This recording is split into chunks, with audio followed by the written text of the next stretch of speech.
Pinestar's Choice, Chapter 8. Pinestar padded through the bracken, ignoring a brittle frond that tickled his ear.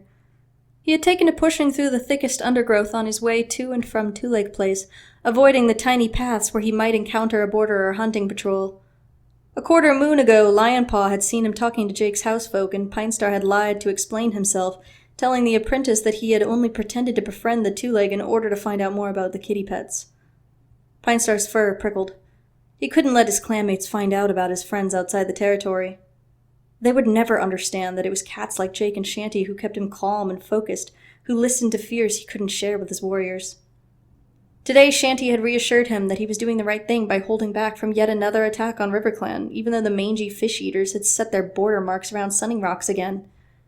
Pinestar knew his warriors were unhappy and were waiting for him to give the command to attack their neighbors. Shanty had agreed he couldn't risk injuries or death so close to Leafall when the warriors should be concentrating on hunting and building up their strength for the cold weather.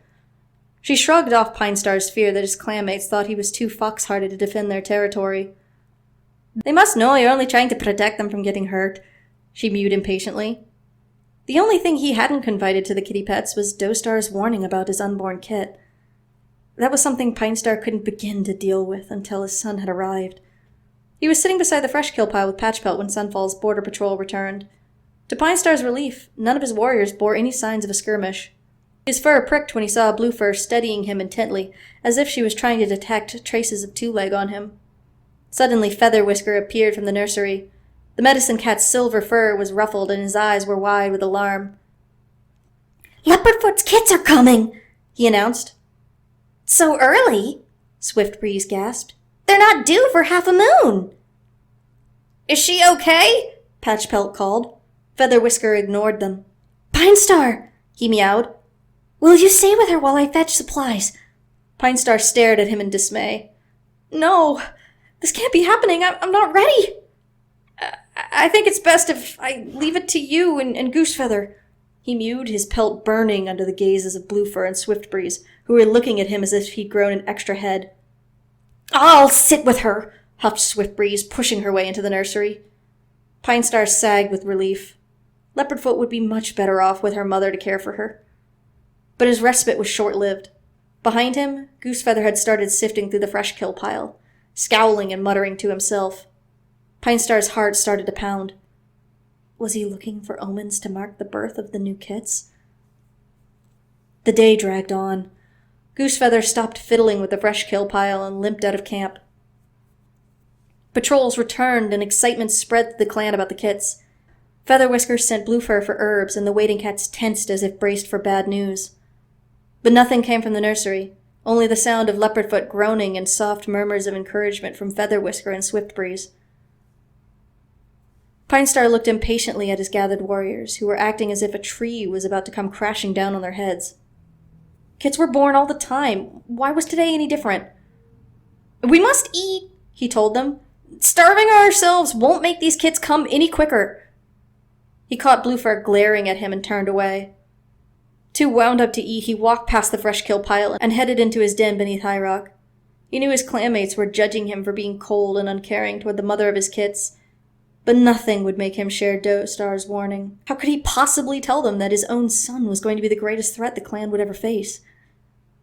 Outside, he heard excited voices. Then Bluefur announced, "2 she-cats and a tom." He is here. The cat that will destroy us all. In the midst of his clan, which had just swelled by 3, Pinestar had never felt more frightened or more alone.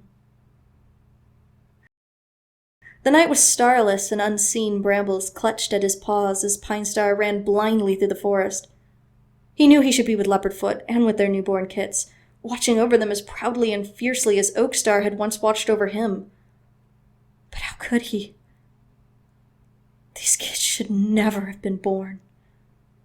Even as the thought slipped into his mind, Pinestar recoiled in horror.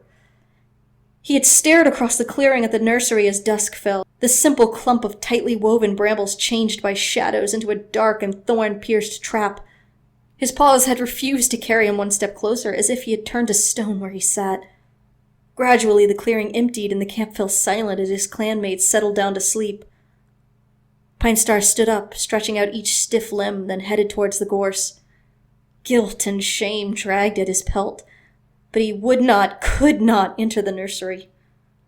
There was only one place he could find comfort now.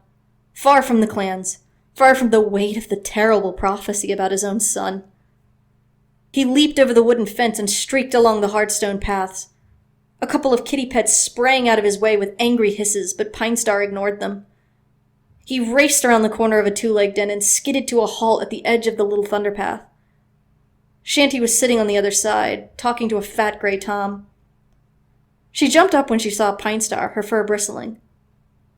"What are you doing here this time? Is everything all right?" Beside her, the gray tom slipped into the shadows and disappeared. "Leave Leopardfoot's kits have come," Pinestar called. He saw Shanty's eyes widen. That's good news, isn't it?" "No," meowed Pinestar. "It is the end of my clan!" All his sorrow, all his self-loathing, all his fears came crashing down on him, and he sank to the ground with a moan. Shanty gasped and sprang toward him. At that moment, a pair of glaring white eyes appeared at the end of the thunderpath.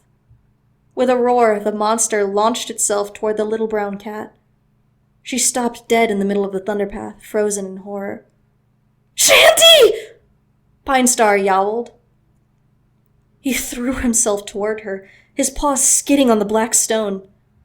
He was less than a mouse length from her when the monster struck them both, slamming Pinestar so hard that he flew into the air and tumbled over and over before he crashed to the ground with a thud.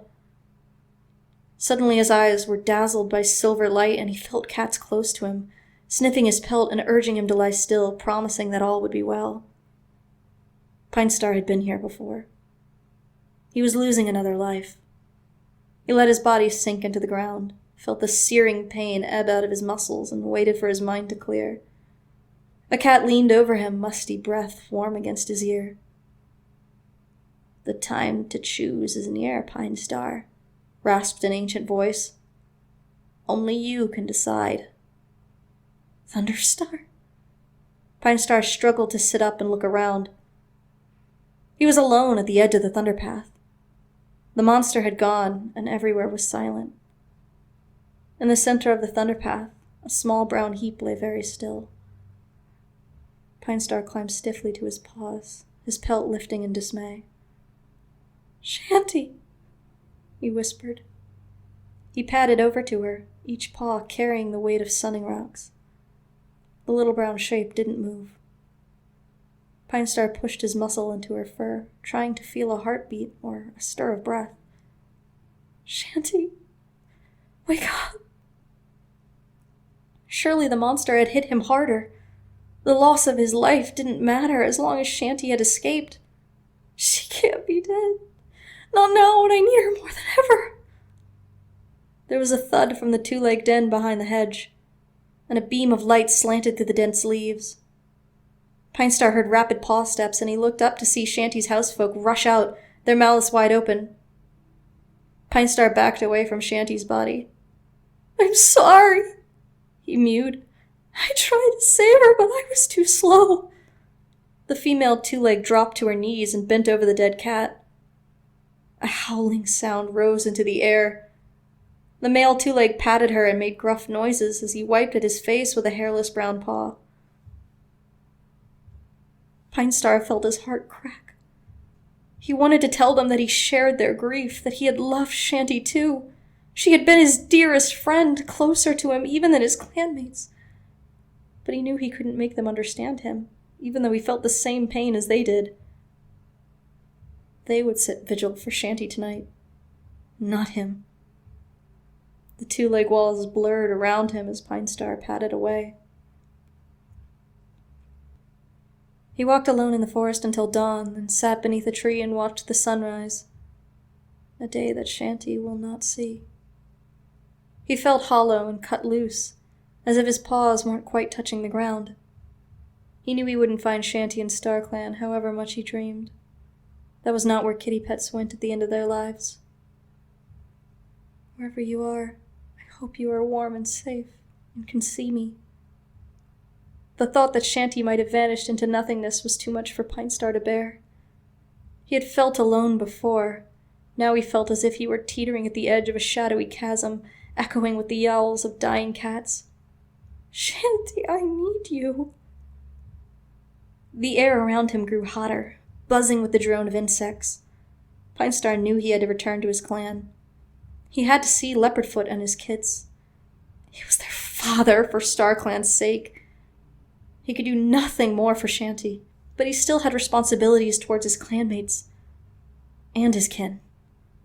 He padded back to the ravine, pausing only to roll in ferns to disguise the two-leg placed scent on his pelt. His legs trembled from losing a life, and he wondered if Featherwhisker or Goosefeather would know that he was now on his last. It would be hard to explain how he had lost this one. His heart sank lower as he followed the path down the gorse tunnel. Ignoring the mutters as he entered the clearing, he headed for the nursery. Featherwhisker was just slipping through the branches. "Can I see them?" Pinestar asked. The medicine cat nodded and stepped aside. "The Tom's the weakest," he warned. A savage burst of hope flared in Pinestar's chest. "Perhaps StarClan will take him before the prophecy can come true." Leopardfoot looked up as he entered. "You came," she stated flatly. "I waited for you all night." Pinestar bowed his head. "I'm sorry." "I'm glad you're all right." The queen bent over the tiny damp shape squirming at her belly. "I won't be all right until I know my babies are safe," she murmured. "They're so frail. I can't even make them feed." Her voice rose to a wail as she tried to nudge them closer to the milk that stained her fur. Pinestar stepped forward and placed one paw on her shoulder. "Calm down," he mewed. "You'll frighten them." "I just want them to take some milk," Leopardfoot whimpered. "I'm sure they will," Pinestar meowed. His heart was thudding so loud that he thought Leopardfoot would hear it. He peered down at the three little bodies. Have you named them?" Leopardfoot nodded. "The she-kits are Mist-Kit and Night-Kit, and the Tom is Tiger-Kit." She touched each one with her nose as she spoke, moving with the tenderness of every queen that had ever nursed a kit. Pinestar stared at the dark brown Tom. His eyes were tightly shut and his mouth opened and closed silently, too feeble even to mew. He looked smaller and more pitiful than a mouse on the fresh kill pile. Did this kit really have the power to destroy ThunderClan?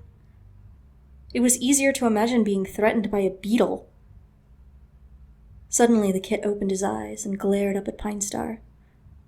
Amber fire blazed in the depths of his gaze, and for a moment he looked older and more terrifying than any cat Pinestar had ever seen before.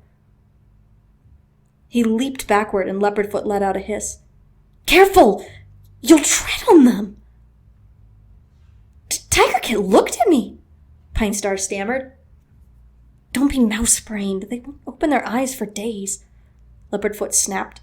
She placed her tail protectively over her son, whose tiny eyes were tight shut once more. I think you should go now." She looked up at Pinestar. "Our kits are very sick. Pray to StarClan that they survive."